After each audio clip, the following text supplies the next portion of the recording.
Good morning. Good morning.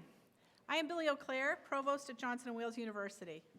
Welcome everyone here at the Providence campus and via live stream from our North Miami campus, the Denver campus, and for those of you out there, I'll see what I can do about getting you some extra credit for your early start, and for the Charlotte campus.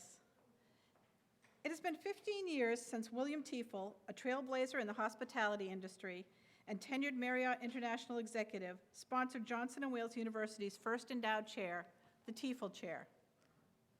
Then, as now, Bill Tiefel, an advocate for a college education that he believes is fundamental to the hospitality industry's future, wanted to bring industry professionals and JWU faculty and students together in a forum that would engage past, present, and future hospitality industry thinkers and doers. With a keen eye on the industry's ever-evolving technologies and consumer demands, Bill exerted his extraordinary prescience. Last year, he challenged the university to elevate the concept of the Tiefel Chair. Following months of thoughtful exploration between all 4 campuses, the Tiefel Project emerged and was launched this academic year. Today marks the culmination of a comprehensive year-long academic endeavor with our first cohort of Tiefel student scholars and Tiefel faculty fellows representing all 4 campuses, and our inaugural Tiefel industry professional. I invite Paul McVetti, Dean of the College of Hospitality Management at the Providence campus, to lead us through this morning's program. Thank you.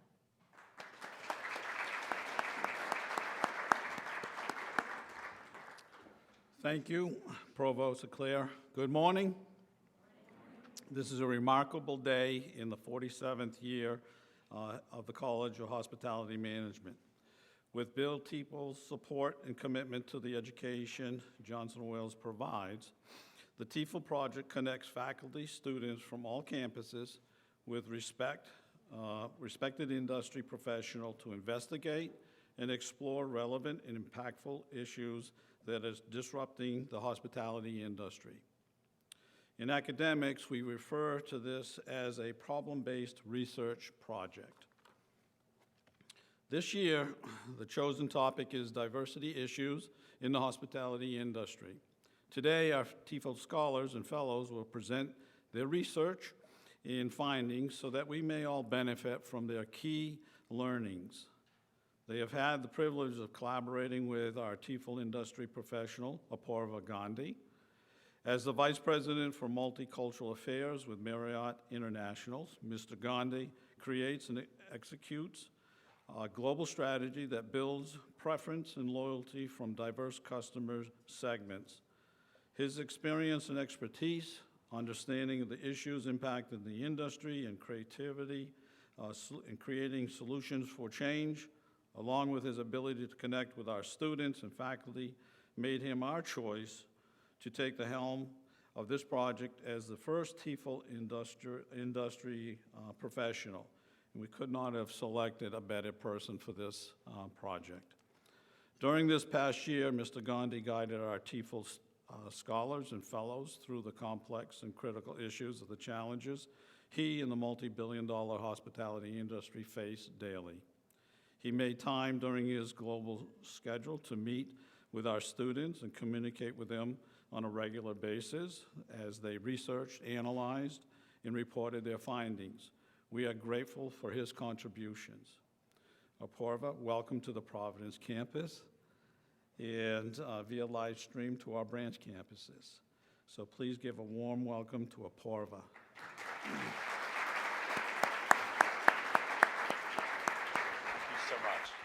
Thank you. Good morning, everyone. How's everyone doing today? Well, great. Well, first of all, I want to thank the Johnson & Wales team, all the faculty, Dean, thank you so much. I want to thank the whole team, Luis in particular, and Jennifer, and everybody from, everyone has been so great. I was just telling them, I'm not going to leave. I think I'm just going to stay here. You guys have been wonderful.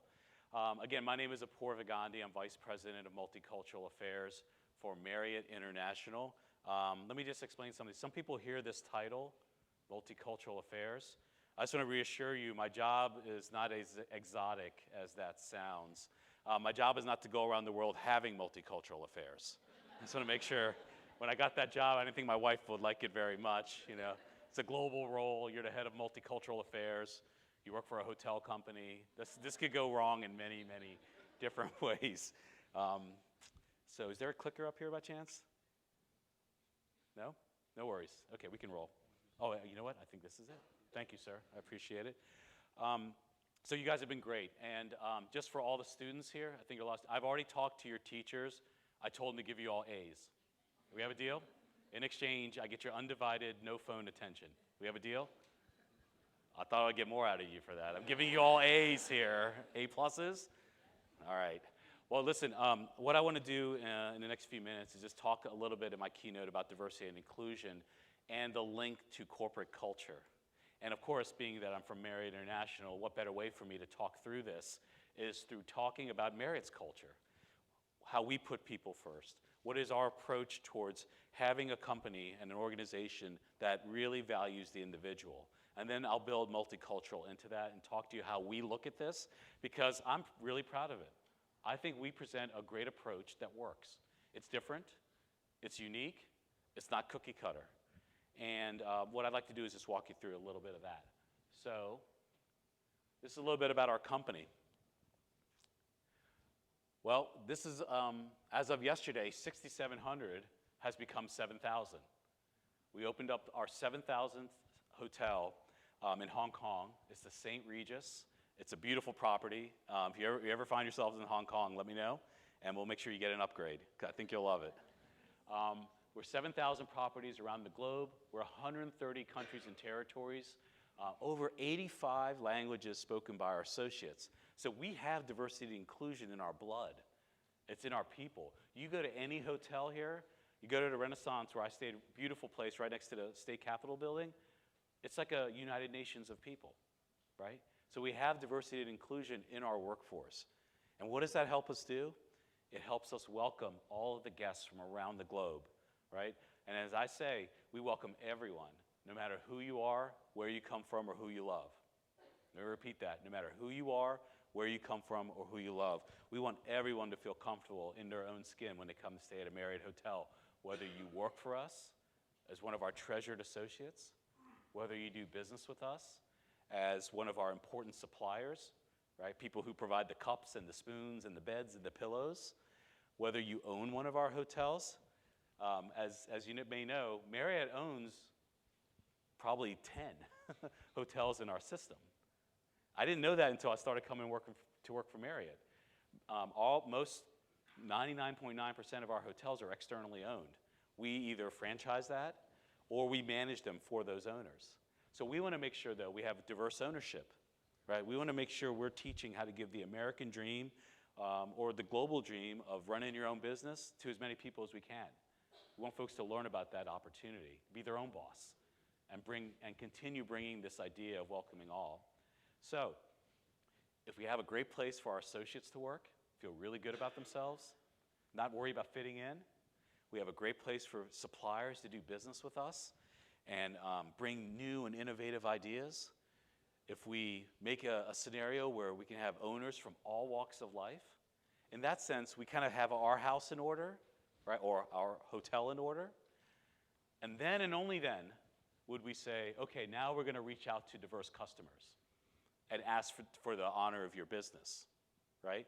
Now, it's very different than maybe what other companies may do, right? We all know companies where they may start with the customer and say, hey, give me your money, right? We want to do business with you. And then later on, people figure out, oh, that's interesting. You don't have equal policies, though, for your associates who work with you. That's not how we do business, right?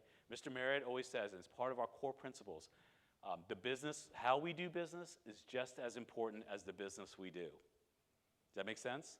So to me, I wouldn't be able to look at myself in the mirror and say to the LGBTQ community, we want your business, if we did not have equal policies, same-sex partner benefits, transgender reassignment benefits. If we didn't have those things and treating and putting all people first, it's actually inappropriate of us to go ask for that spend. And I think diverse communities get that. They can see through this.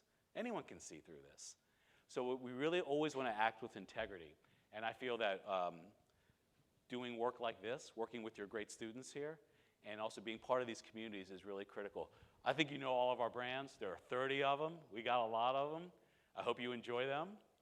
Please come and visit us at those brands. But what this shows is also diversity in generations, right? Certain generations love the Ritz-Carlton, right? That's luxury for that. My parents love the Ritz-Carlton. That's luxury for them. Me, on the other hand, I love Ritz-Carlton. Trust me, I like the chocolate on the pillow. It's good stuff. But I'm more of a JW guy, right? To me, it's more accessible luxury in my mind. I'm also a family guy. I have 3 kids. Residence Inn's great on trips. But I encourage you to think about diversity and inclusion, not just in culture, not just in race, not just in national origin. Think of it from a generational perspective, right? Millennials look at diversity and inclusion differently than boomers, differently than Gen Xers, differently than my kids who are Gen Z, right? So all you millennials, you're not the youngest kids anymore, right? Soon the Gen Z people are going to be looking at you saying, God, man, they're so old-fashioned, just like everyone looks at me this way. So we have lots of great opportunities at Marriott for, to be an owner, to be a supplier, to be an associate, and to be a customer.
So it's definitely not your parents' Marriott, that's for sure. We have brands all over the world. But what this really makes it important to us is that we ensure that we think about what diversity and inclusion looks like around the world. Many times we look at things from a US-centric perspective. We need to look at it from a global perspective. Diversity and inclusion looks different in Washington, D.C. than it does in Mumbai, India, than it does in Paris, France, and Buenos Aires, right? And also what's really critical is that we think about diversity and inclusion from a perspective of inclusion means welcoming those you agree with.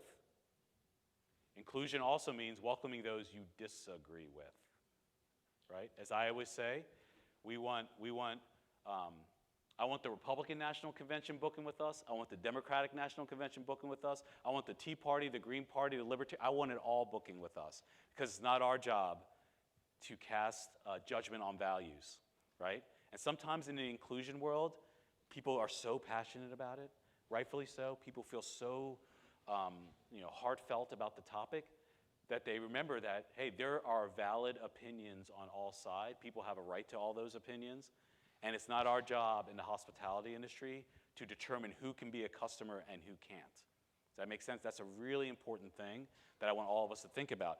Now, we can certainly say and remark that, okay, well, this is a piece of business. It doesn't match putting people first and equality, but to turn down business, which we get a lot of pressure to do sometimes, is not the right approach from our perspective, right? We are here to welcome all, whether we agree with you or disagree with you. And look, we've been doing it for 90 plus years. Marriott International, 7,000 hotels around the globe, started as a 9-seat root beer stand on U Street in Washington, D.C. We're so proud of this. And even from back then, it was always about welcoming all. And this is Mr. Marriott, Sr., when he started this back in Washington. And if any of you are ever in Washington, D.C. and want to come visit Marriott headquarters, drop me a line. I'd love to give you a tour. We actually have a cutout of this where you can actually sit. It's like a little museum.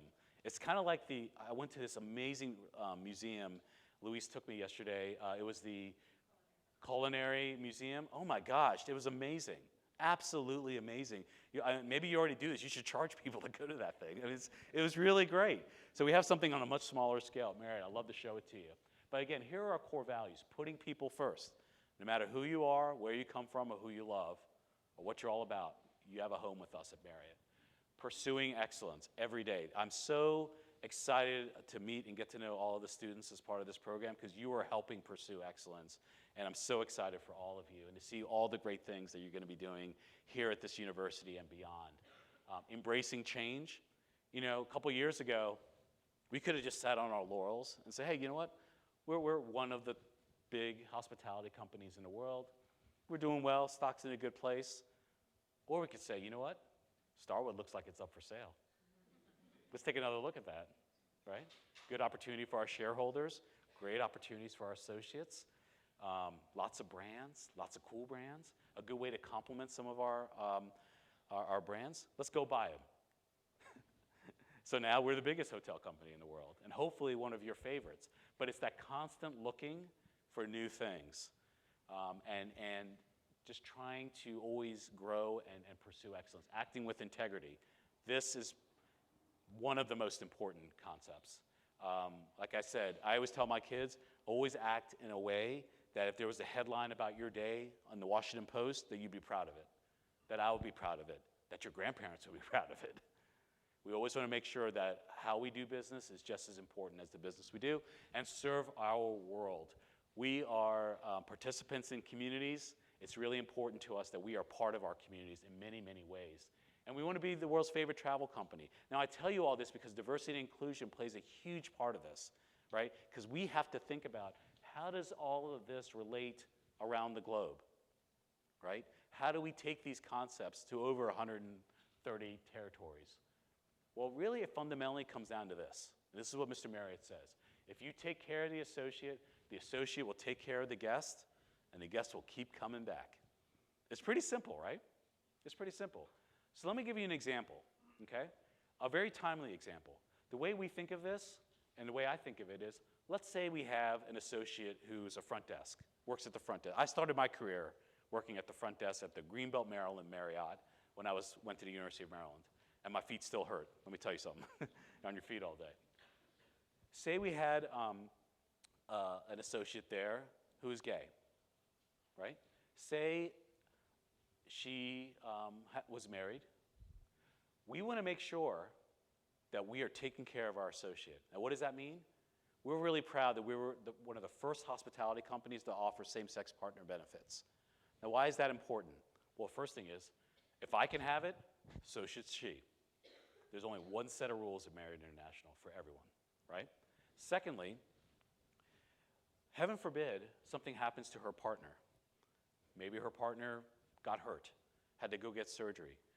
I do not want that associate worried that her health care will not cover her partner. The same way I know my wife is covered and my kids are covered, right? I don't want half of her brain worried about that. I want that to be gone because I want her entire brain focused on taking care of our guests. Does that make sense?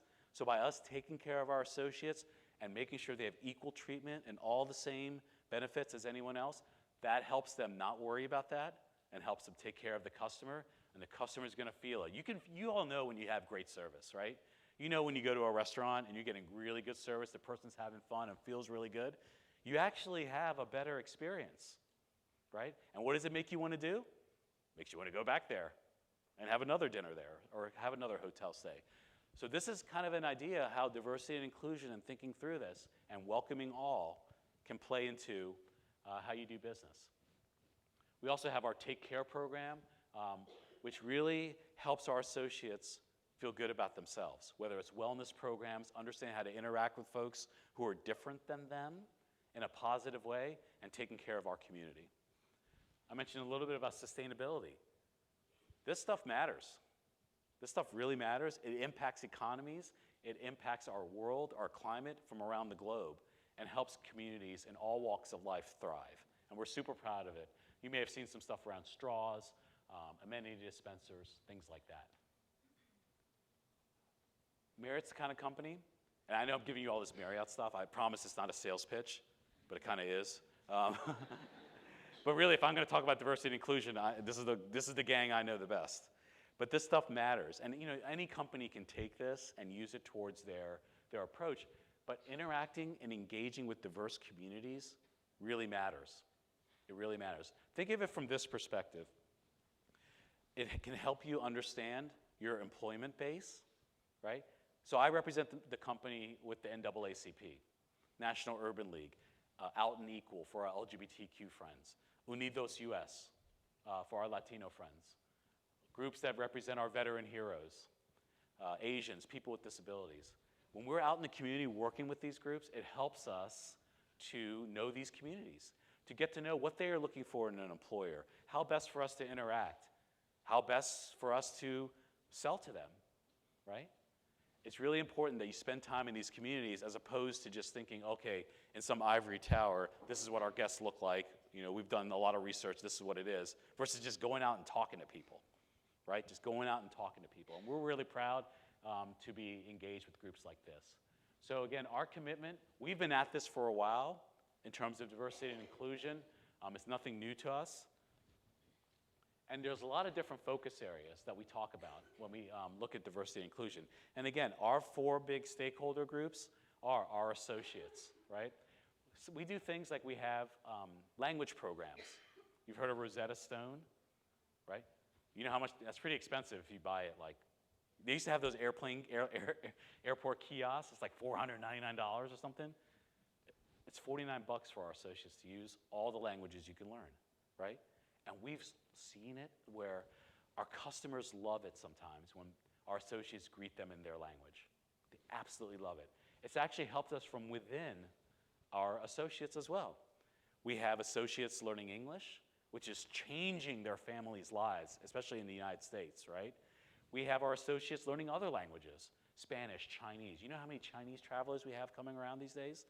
Huge, right? You know what they say, when you speak your language, you speak to their mind. When you speak their language, you speak to their heart, right? And if you're in a service business, if your job is to have amazing stays and give people amazing experiences that they can, take selfies and put it on Instagram within a minute, you want to relate to them. You want to make sure that they understand that they can come to Marriott and be comfortable as they are. And sometimes the best way is to hear that friendly sound of your home language, right? Even just a few words, So we do things like that to help our teams be prepared. Cultural competence, that idea could not be more important than today. The idea of understanding what we call the differences that make a difference, right? So think about it. If you're a family that, say if you're Jewish or if you're Indian, like myself, if you want to book an Indian wedding. Has anyone ever been to an Indian wedding? Okay, great. They're big, right? They're big productions? I've been in one, I know. 700 people at my wedding. 700 people, yeah. There's a reason why I'm bald, let me tell you. Trying to plan that thing. But think about this. A family comes in, and the salesperson says, oh, Mr. and Mrs. Gandhi, we're so happy that your kids have decided, and for this great occasion. Where do you think you want to have the barat, the sangeet, the mehndi party? Are you going to be having, is it vegetarian, is it non-veg? We have the Johnny Walker Black for you. All those kind of things ahead of time. Think about if someone comes to you with that, you're going to think, wow, these folks know more about Indian weddings than I do. Yeah, you know what? I think I'm going to plop down my $100,000 with these folks as opposed to going somewhere else where I'm going to have to teach them all the stuff, right? Say for bar and bat mitzvahs. What does kosher really mean, right? Understanding the difference between Orthodox Judaism, Reform Judaism, Conservative Judaism, knowing all of those things ahead of time makes you so much ahead of the competition. Well, that's my cue. So I will wrap up. The other thing about cultural competence, you guys ever heard of IST, Indian Standard Time? So I'm going to invoke Indian Standard Time just for a minute to finish up here.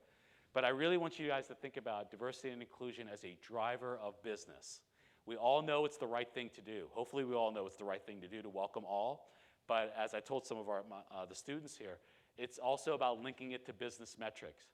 Sales Happy customers, happy associates, happy business. And I love it. It's like music to my ears when doing the right thing also helps you do good business. It's a beautiful combination, and it works. It truly works. Okay, well, I want to say thank you all very much for this opportunity. Please come check us out. Come stay with us. If you're ever in the Washington, D.C. area, look me up. I'd love to tell you more, and I cannot wait to hear all the great work you guys are doing. Congratulations. Thank you. Thanks. Great job. Thank you. Thank you.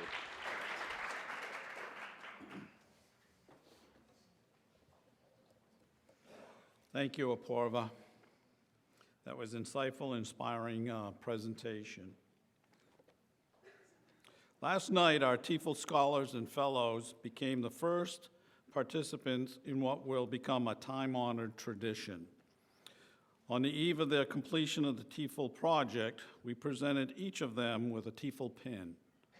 It's a subtle recognition of their association with Johnson & Wales and commitment to preserve Bill Tiefel's vision for the hospitality industry. Throughout their careers, the pin will remain a symbol of their dedication to the hospitality profession and a lifelong affiliation with Johnson & Wales. I want to acknowledge the significance of the Tiefel Project and its relevance to our university strategic plan called Focus 2022. Johnson & Wales University is committed to innovate interdisciplinary programs of study leading to high-growth professions and careers and to offering students an excellent education. Characterized by academic rigor and practical experiences in an educational community that values intellectual curiosity, professionalism, and diversity in its many forms. The Tiefel Project is an outstanding example of how we, as a community, are achieving the goals of Focus 2022. Now, we're ready to begin the presentations. Will University Instructor and Tiefel Fellow Philip Colloway of the North Miami campus come forward?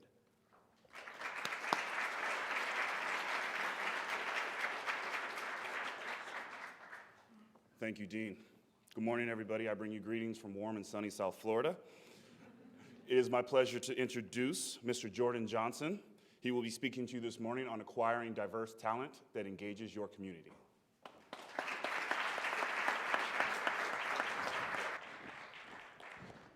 Good morning, everyone. How's everyone doing? Good, good, good. So as Professor Calloway said, I'm here to talk to you guys about acquiring diverse talent that'll engage your community. Now, this is a topic that's very important in today's ever-changing workforce. And to give you guys a little bit of a backstory, I currently work at the Sheraton Miami Airport Hotel and Executive Meeting Center as a front office supervisor. We're located in Miami, Florida, which is a huge destination for international travelers. And out of over 150 associates, I'm one of 3 that is African American. And out of 15 front office associates, I'm one of 2 that speaks English as our primary language, with the rest of my associates able to speak fluent Italian, Spanish, Creole, as well as Portuguese. Now, this allows us to adapt to our guests' needs, no matter what country they're traveling from or what language they speak. And this has also allowed me to understand firsthand the importance that diversity and inclusion has in the workplace. Now, earlier this year, the North Miami campus hosted a Tiefel Symposium of our own, where we invited various industry professionals, entrepreneurs, as well as successful business owners. And as students, we were able to work alongside these people, completing various exercises as it pertains to diversity and inclusion. Before we go any further, we need to make sure that we understand the difference between diversity and inclusion. Now, diversity is defined as having an array or variety of different things. In this case, diversity is going to pertain to the different genders, ethnicities, and values that we each have. Now, inclusion is the active participation of these diverse people in your everyday processes, routines, and decision-making. Now, diverse teams are important, but it's inclusion that unleashes the true power of these diverse teams. In fact, diverse boards worldwide are 43% more likely to experience higher profits. And fostering a diverse culture where people are able to feel comfortable speaking up and being themselves is what allows these teams to thrive. Now, today's workforce, as I said earlier, does continue to place inclusion as a priority. They want to experience inclusion in their workplace with their peers as well as with their leaders. They want a place where they can feel safe, empowered, and respected. They seek a sense of belonging where they can connect with their colleagues and their leaders and grow without compromising who they are. With that being said, diversity and inclusion is something that needs to be implemented from top to bottom, as well as vice versa. Now, Mario Perkins Chavez, who works for Marriott International, is the Vice President of Workforce Engagement of Global Diversity and Inclusion.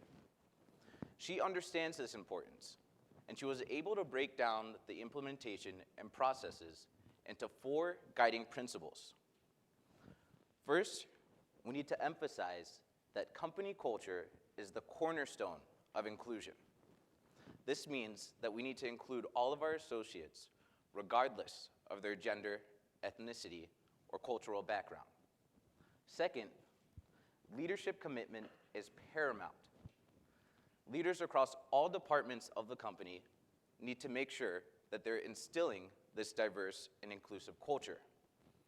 And they need to make sure that they're making their employees aware of the diversity and inclusion initiatives that the company offers.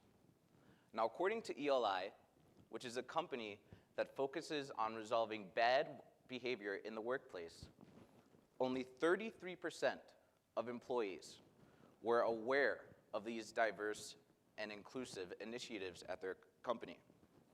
Bringing awareness to your employees is imperative to ensure the success of your initiatives. Next, you need to make sure that you provide everyone with the chance to succeed. This means regardless of their gender, their cultural background, or their ethnicity, if they have the skills and qualifications, they deserve the opportunity to progress further into the company. And finally, we need to recognize the value of diverse and inclusive teams. And we need to make sure that inclusion is embedded throughout our daily interactions with our colleagues as well as with our leaders. Now, this also leads to many benefits at the bottom line. According to another study that was conducted by ELI, diverse workforce is proven to attract the best talent possible. And furthermore, a diverse team increases the creativity and productivity of your company. And lastly, cultural empathy is what allows us to bring new revenue to the company. It'll open up new markets and chances for the company to generate that additional revenue. Now, a sense of belonging creates competition. In fact, inclusive teams outperform non-inclusive teams by 80%. And to attract this diverse talent, we need to first understand what this generational workforce is looking for. Now, Generation Z is the next generation that's going to be entering the workforce. And they seek an experience where they can find 3 specific characteristics: authenticity, flexibility, and purpose. Now, what do they mean by this? They want a place where they can feel comfortable being themselves and speaking up. They want to be able to leverage their unique strengths and their perspectives. Now, the flexibility, Generation Z is a generation that values being able to choose where they work and when they want to work. This is a generation that values their personal and their social lives. They want to be able to have complete flexibility over all aspects of their lives, which allows them to have more time for leisurely activities. And this is a generation that focuses more on how they're spending their money rather than saving it. And I can speak on that firsthand. Lastly, we have purpose. This is a generation that wants to make a positive impact on society. We're all part of a generation that wants to make a positive impact on society. Look at our society right now.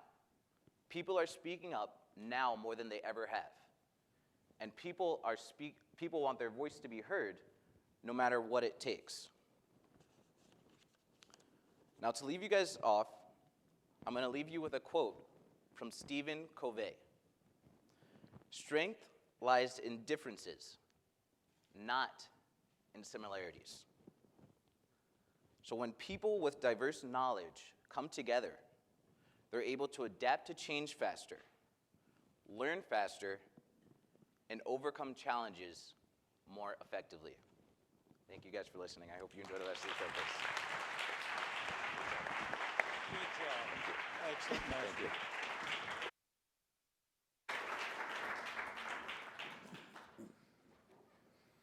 Excellent presentation, Jordan.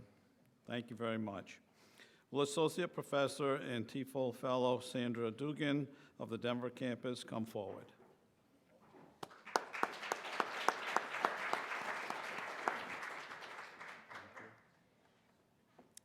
I'm proud to introduce the Denver Tiefel Scholars, Meredith McClane and Mario Talavera, and they'll be discussing their topic of unconscious bias.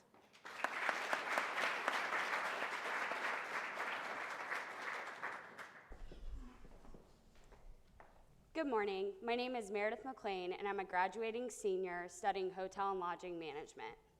My name is Mario Alberto Talavera Jr., and I am a graduating senior from the Denver campus studying hotel and lodging management. When we were given the topic of diversity and inclusion, we chose to research unconscious bias and how it affects hiring, managing, and training practices in the hospitality industry.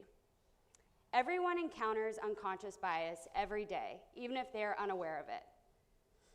Unconscious bias interactions influence employees, employees in management, and employees and guests. These interactions can have a negative impact on a company financially and in day-to-day business operations. Together, we decided that the title that best suited our project was Unraveling Unconscious Bias. This title shares how unconscious bias should be exposed through open discussion, as well as how the company comes together to show an awareness how it affects the operations.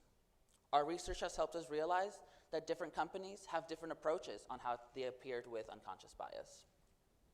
According to the University of California, San Francisco's Office of Diversity and Outreach, unconscious bias is defined as social stereotypes about certain groups of people that individuals form outside their own conscious awareness.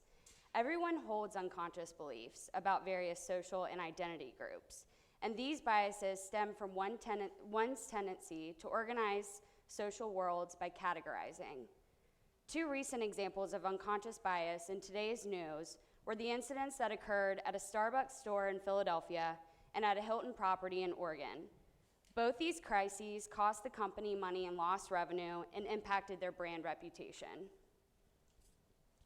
As a first-generation Latino, I have the opportunity to attend Johnson & Wales University. I have been on the receiving end of unconscious bias. My peers believe that the only reason I am here is because I am privileged and have money, when in reality, I'm just like any other student who has loans and has worked very hard to achieve scholarships. Thanks to further research on unconscious bias, I've started to notice my own unconscious bias towards others. While I was attending a conference in Chicago, I passed a gentleman on the sidewalk and made some assumptions about him as he appeared to be homeless and a little scruffy. About 5 minutes later, I realized that at some point my phone had dropped out of my pocket. As soon as I noticed, I ran back in the other direction I was coming from, and the same gentleman kindly told me to quit running. He had found my phone on the ground and reassured me that he was never the type to steal someone else's property. He also reminded me that it was a lifeline and that I should hold on to it tightly. There were two lessons that came from this interaction. My assumptions about him were debunked, and I could learn a few lessons from somebody who looks different than me. Our experience encouraged us to gain an understanding of what unconscious bias is and how the hospitality industry is gaining a more understanding of it as well. We also hope to gain insight on how it impacts the company through its balanced scorecard, including the customer satisfaction, employee satisfaction, including turnover, as well as the financial health of each property. Through a measurable approach, we also hope to gain an understanding of the growth of perspectives for both employees and the guest. Methods we utilized for our research were sources such as Fortune magazine, the Harvard Business Review, and the Allegis report.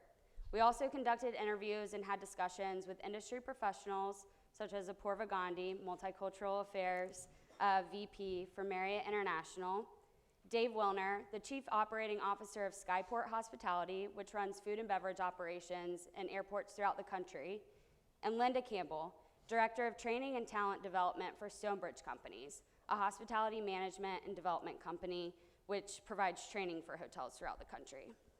The hospitality industry has been impacted by these unconscious biases, and the results have varied. For the hospitality industry to maintain its competitive balance, they should understand what unconscious bias is. Unconscious bias occurs in daily interactions, and these are influenced by cultural backgrounds, political differences, and made through the eyes of social media.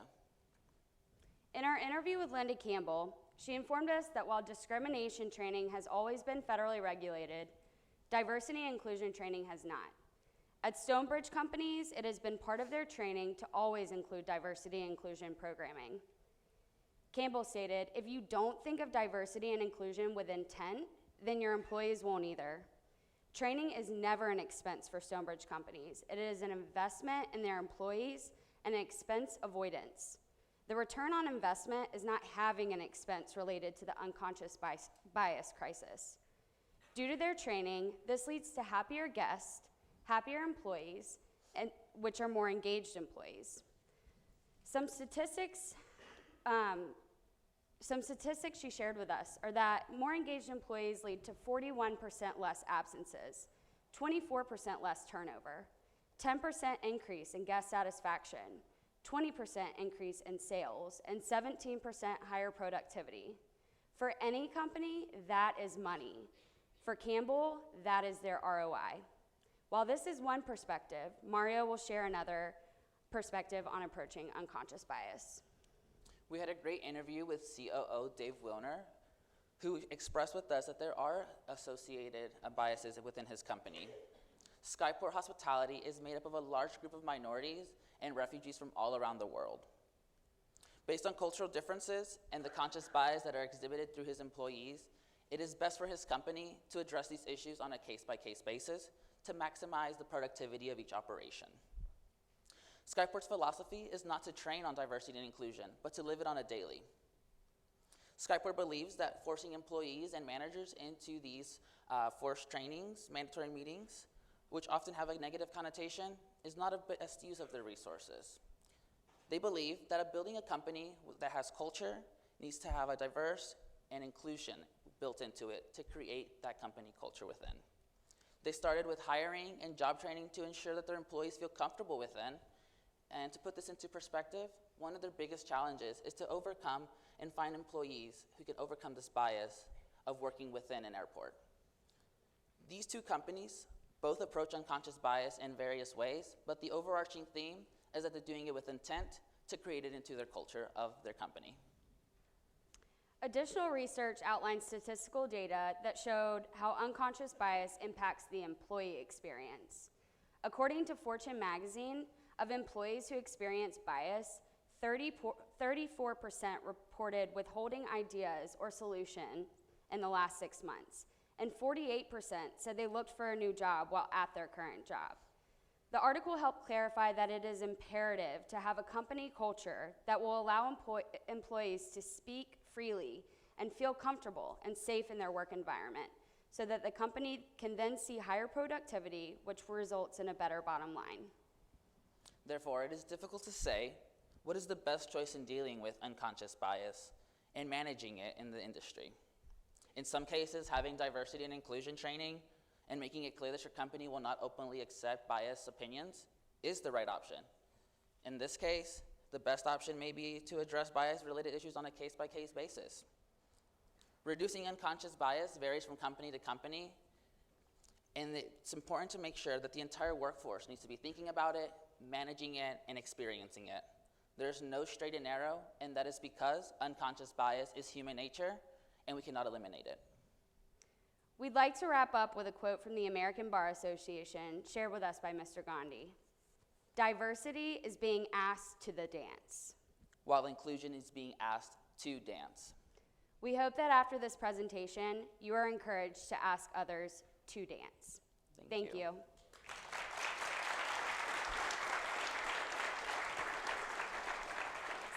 Thank you. Thank you.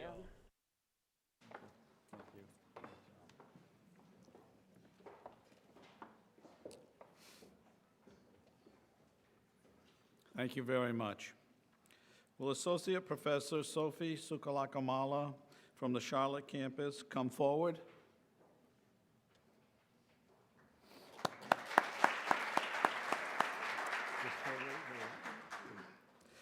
We'd like to thank Professor Sukalakamala for participating. She stepped in for Tiefel Fellow and Professor Alastair Williams, who is recovering from a sudden illness. He is in our thoughts today. Thank you very much. I appreciate that. Good morning. Charlotte campus proudly present our Tiefel scholars, Demisha Harris and Sylvia Grant. The title of their study is Investigating the Key Organizational Barriers to Diversity and Inclusion to the Hospitality Workplace.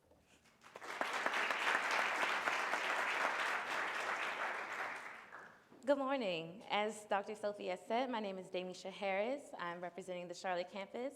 I'm studying under the College of Hospitality Management, and I'm a food service management major. Good morning. My name is Sylvia Grant. I am also a graduating senior at the Johnson West Charlotte campus, and I am majoring in food and beverage entrepreneurship under the College of Business.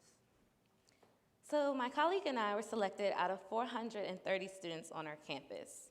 On June 4th, we were notified that we would be the 2 inaugural students representing our campus.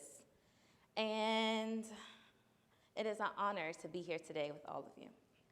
Our research began back in September 2018 with the guidance of Professor Alastair Williams. Together, Demisha and I, with the guidance of our professor, decided we wanted to investigate the key organizational barriers to diversity and inclusion in the hospitality workplace. Our research process was a cumulative process. We used various forms of research. The first one would be qualitative research, which is composed via focus groups, individual interviews, and participation or observations. The sample size is typically small, and respondents are selected to fulfill a given quota. Qualitative research uses a variety of methods to develop understandings of how people perceive their social realities and, in consequence, how they act within the social world. We also use secondary research. Secondary research is basically the summary, collation, or synthesis of existing research. Basically, secondary research is when you analyze previously completed studies and apply the data to your own research. We did content analysis of hospitality articles varying from the years of 2008 to 2018. And our data collection process took place from September of 2018 to January of 2019. Stage 1 of our process, like she said, began in September 2018, where Demisha and I decided to brainstorm and research topics and objectives beginning to identify our key concepts of interest. These concepts formed a more focused research topic and was formed and generated back in November 2018. The generic terms and concepts used were diversity, inclusion, hospitality, and organizational barriers. However, there were a total of 7 primary themes found. For stage 2 of our process, we began investigating those 7 primary themes. We used a virtual research database called Emerald Insight. Emerald Insight offers online access to hospitality academic journals. Research identified 661 studies considering diversity and inclusion. Stage 3 of our process is where we analyze the data collected from February to March 2019. The studies found in stage 2 were deeply investigated through a word search using the 7 primary themes.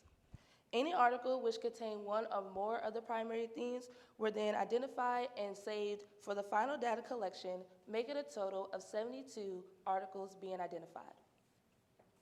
For stage 4 of our process, we use manifest analysis, which turned into interpretive analysis. Manifest analysis is when you analyze a wide range of research and articles, and then to turn that into interpretive analysis, you eliminate some of the data to focus on your specific articles and research. Our research method was also supported by open-coded quantitative analysis, and quantitative analysis measures the quantities of a situation or event. The open-coded analysis aimed to develop substantial codes describing, naming, or classifying the phenomenon under consideration. Through the usage of open-coded qualitative analysis, we were able to count the occurrences of words and concepts. The word count was used to identify significant sub-themes within the literatures. One of the advantages of utilizing secondary research is that it's cost-effective. Most of the data is accessible in electronic format, thus allowing us access to the Johnson & Wales University database system. One limitation of secondary research is that the data set might not answer our specific question. However, that it wasn't a problem because our questions were generic and not specific.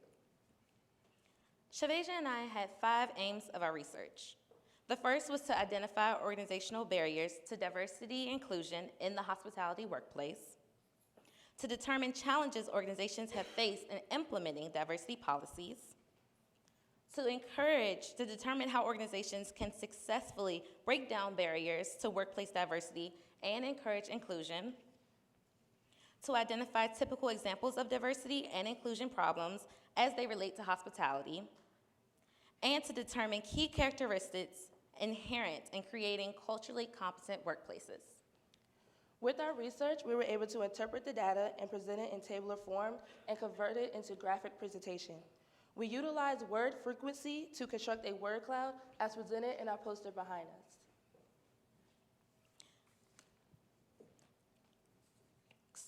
Excuse me. So one of the results that came from our research indicated that diversity and inclusion has been a significant area of investigation within the last decade. Almost 10% of all hospitality articles and the data analyzed had a number of key terms which appeared, receiving 270 mentions. After identifying the key points of our research and look over the results, Demisha and I came to the conclusion and made a few recommendations that diversity and inclusion represents the actionable opportunities to implement successful diversity and inclusion initiatives. We also came to the conclusion that successful diversity and inclusion programs relies on demonstrating the appropriate set of values, attitudes, beliefs, and ethical behaviors demonstrated and championed by a leader in the hospitality workplace. Another recommendation that we had was to implement diversity and inclusion initiatives that are impacted by structures and processes. So with that being said, these initiatives should be led from the top leader of the organization, the CEO, the president, the founder, and followed throughout with every employee. Symbolic initiatives led by functions such as HR are unlikely to be successful. This is due to the lack of involvement HR has within these organizations' daily functions. For participating in the Tiefel Scholar Project, it has helped me learn new aspects of conducting new research, as well as better time management skills, and lastly, the opportunity to share my ideas and thoughts about an everyday issue within the hospitality industry. It also gave me the opportunity to provide some alternatives to the different barriers we face each and every day in the hospitality industry. And I agree with Savasia. I am overwhelmed with joy to have been a part of the Tiefel Student Scholar Project. Because I've had this opportunity to research and investigate the key organizational barriers in the workplace, I'll be able to assist my future employers with ensuring that all employees feel at home. Thank you. Thank you.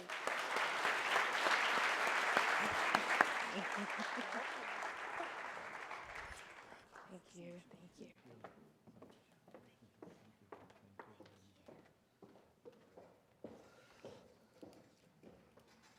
Thank you very much.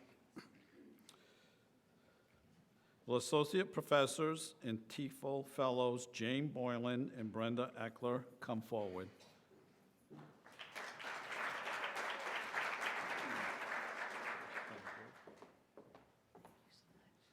They are representing the Providence campus. The Providence Tiefel Student Scholars, Colin Brady,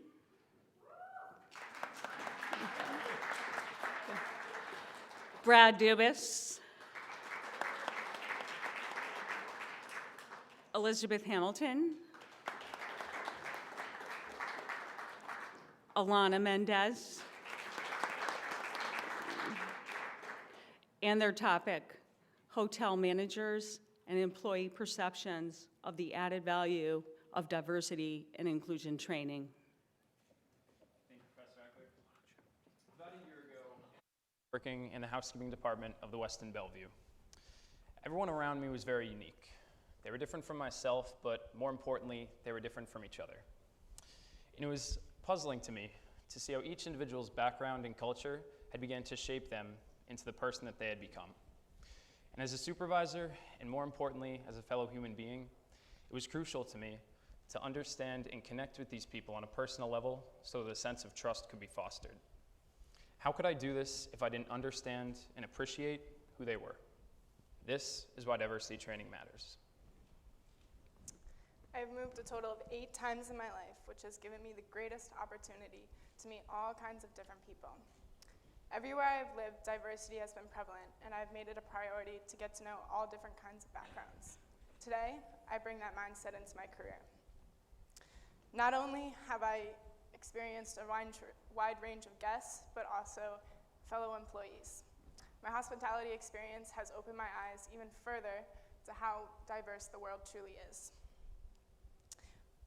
Working and living in all areas of the country has totally opened my eyes to how different people can be in the industry.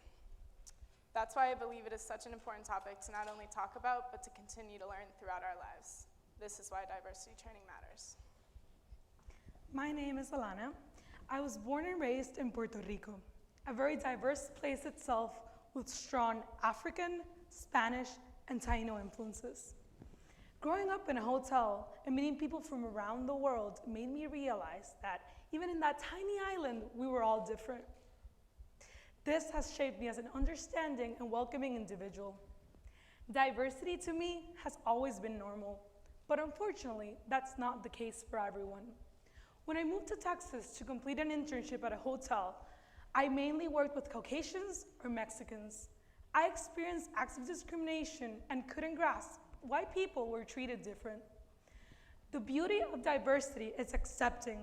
It's learning about different cultures and being able to understand and interact with fellow team members, but most importantly, our guests.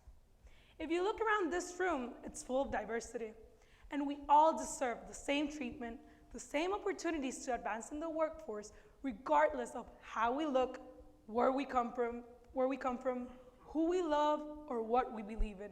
This is why diversity training matters. Good morning. My name is Colin Brady. Last year, I was working in a resort hotel in rural Western Nevada. To me, the hotel will forever hold a very special spot in my heart, and that's mainly because of the diverse staff that I was working with. So many of the staff called the Hyatt their second home, and they meant that literally. For many, America was not their home country. They left the shores of their native lands where there were doctors, engineers, and lawyers, but were tired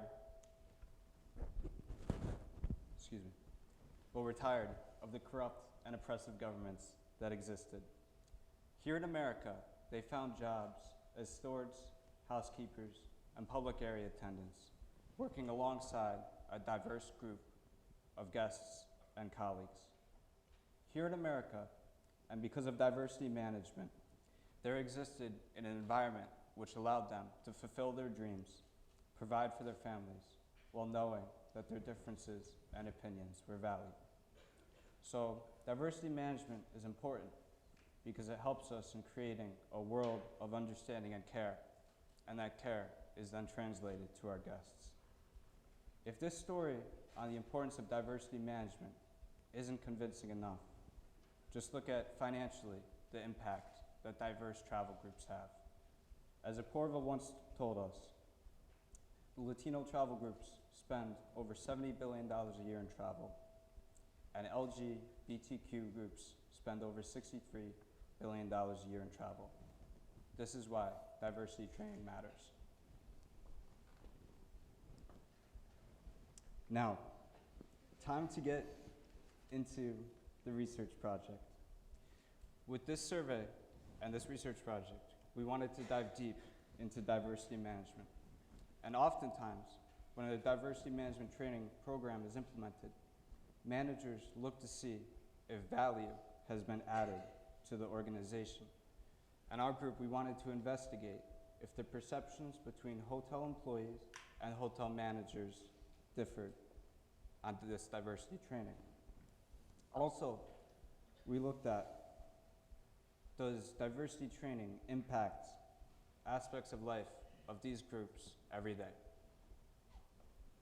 In our study, a quantitative-based approach was used to develop a 35-question survey divided into 6 domains: satisfaction, service quality, personal growth, teamwork, and community. We used the same survey for both managers and employees to accurately measure if there exists a gap between them. The questions in each domain seek to define the participants, measure how they perceive their work environment, how diversity training is used in the implementation of new ideas, and how service is affected or improved. The survey was open to participants during the month of February and shared through email and LinkedIn to about 10 hotels across the United States. When the survey results came back, there were 2 areas that stuck out. The community and service quality domains had the largest perception gaps. Our very first question in the community domain was, does your company promote a diverse workforce? There was over half a perception point gap out of our 5-point scale. Managers agreed much more than employees that this was happening. One could argue that it is the manager's job to create this type of environment. It is their responsibility to make sure that it is one of inclusion. One of our later questions in the community domain was, does diversity training help to create a safe environment where everyone feels they can communicate their suggestions and oppositions? Managers didn't think that this added as much value as the employees did. Not to say that managers did not try to cultivate this type of environment where everyone did feel safe and open, but diversity training was not one of their main tools that they used to do it. Employees definitely felt that diversity training was a better tool to make this a success than the managers did. Some of our questions threw everybody, though. One of the last questions we had on our survey was, is it more important for front of the house or back of the house associates to have diversity training? Everybody gave us different answers. And the one thing that we learned is that there is no answer. Everyone gains something different from diversity training, but everybody grows in some way. And it's that unique perspective and the way that people grow from that training and inclusivity that they're going to bring back and help the hotel company. Overall, we found that the survey showed many similarities in perceptions, but also some crucial differences. The results showed that the guest satisfaction and service quality had a major gap between the managers and associates. Employees did not believe that the training influenced the quality given to the guests as much as the managers did. These are the people dealing with the guests on a consistent basis, so they would be the ones to determine this. These are the differences that the employer should focus on, and it shows a disassociation between the managers and the frontline employees shows a difference between them, and that this is what they should focus on. From the study, we gathered that the overall perceptions are related, but there are some crucial differences. I think we've all learned much from this opportunity, and we are all lucky to be a part of it. Personally, I've learned how many people do see the value added in diversity training. There may be different kinds and different areas that it specifically focuses on, but overall, people do see the quality in it. After doing the research that we've done, we've seen how much the work environment is impacted positively. For those that don't see it the way that we do, We hope that the training at least opens their eyes to how different everyone truly is. I see myself growing from this experience in two major ways. First, corporate initiatives such as diversity training come directly from brilliant individuals such as Mr. Gandhi. These programs have proven value. However, the only way to capitalize on this value is for everybody participating in the program to make sure that they respect it and understand the value that it adds to their industry. Therefore, it's paramount for us as future leaders, future managers, to educate the associates on what value it does add to areas like service quality, where they may not realize that there is a whole lot of value, and also to ensure that they realize that an individual's inclusiveness can seriously boost guest satisfaction and draw in those diverse event groups. Second, I think it's very important for all of us to make sure that we are creating a safe work environment where everyone feels they can have a voice. It's really important to understand that a different perspective can bring a new idea to a lasting problem. There's rarely ever only one good solution to a problem, and a new perspective always helps. To let an idea go unheard is to deny progress a hammer. The Tiefel Project showed me another perspective of diversity training and how important it is in the workplace. As a future manager or hotel owner, it's crucial to be inclusive, promote a diverse workforce, and be able to cater to different markets. It's essential to know different business practices and how to negotiate deals with different people. From selling an extravagant Indian wedding, celebrating bar mitzvah, joining the Pride Parade in your city, or employing a Down syndrome individual. Diversity training reduces prejudice and really helps appreciate everyone regardless of differences. So I've grown a lot from this project over the past year.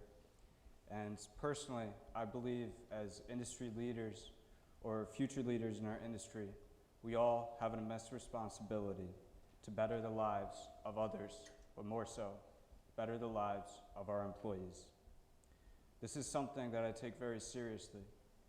Our employees are the ones working in PBX, answering phones, working in housekeeping, making beds, working in the culinary division, cooking, baking, delivering food, and all the other departments in the hotel, delivering service excellence in the fast-paced world and sometimes stressful place that is a hotel. Outside of work, our employees, they all have bills to pay, families to raise, and life in general to deal with. And I believe, as managers, we all have a duty of care to ensure diversity management training is implemented effectively. It's not just good business, but rather, it's just good biology. In an inclusive work environment, the hormones responsible for the feelings of being recognized, valued, and loved, serotonin and oxytocin, are released. Simply put, when management and staff are on the same page with diversity management, a workforce that is inclusive and just plain fun to work in is created. Thank you.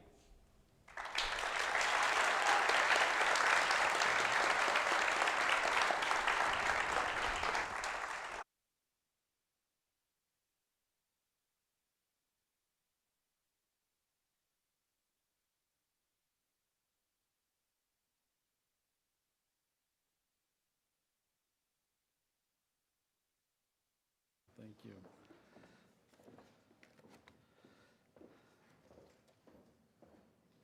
Thank you very much. Thank you, Tiefel Fellows and Scholars. This forum has given all of us the opportunity to gain insight and will incorporate into our experiences and future roles in the industry as well as our own communities.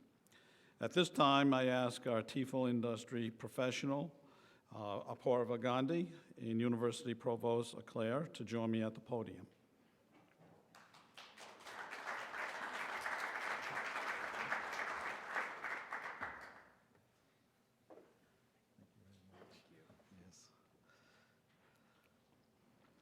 Apoorva, you've accomplished essentially what a professor in resident achieves on ground. You've connected with our Tiefel Scholars and our Tiefel Fellows, thanks to technology over the course of an academic year. Previously, the Tiefel Chair was a one-day event on campus. much like what we're experiencing today in this auditorium. A keynote address, an opportunity for sharing knowledge and experiences. As our first Tiefel industry professional, you took the helm and navigated a course of discovery for all involved. In recognition of your dedication and mentorship for the Tiefel Project 2018-19 at the Johnson Wales University, we thank you for this commitment and present you with a token of our gratitude. Thank you.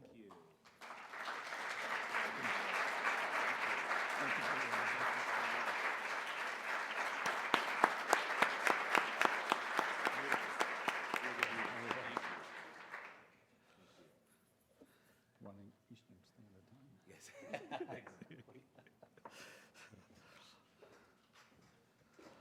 As we conclude this year's Tiefel Project, we are eager to announce the focus of the Tiefel Project for academic year 2019-2020. High touch, high tech will be the topic of our second Tiefel Project. Our next Tiefel industrial professional will be Janet Roller, Vice President of CX Innovation with Marriott International. Our 2019-2020 Tiefel Fellows and Scholars have been selected, representing all 4 of our campuses. Their names appear on the slide overhead. Congratulations to our next cohort, Tiefel Scholars and Fellows, and we look forward to working with Janet Roller, our next Tiefel industry professional. Congratulations.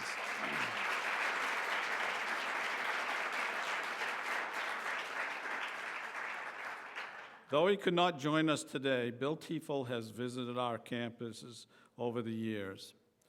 Something he said in 2003 still resonates, and it always will resonate. I would like to conclude with the words of Bill Tiefel. Johnson & Wales University is close to my heart. I like the kind of students that come here. I like what you do here. I like the kind of employees that come out of here. I'm a big believer that Johnson & Wales has a great future.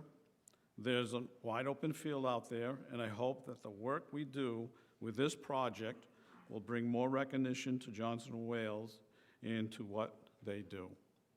Thank you, Bill. Thank you, everyone. Let's continue to make Bill proud. Forever J. Wu. Thank you very much.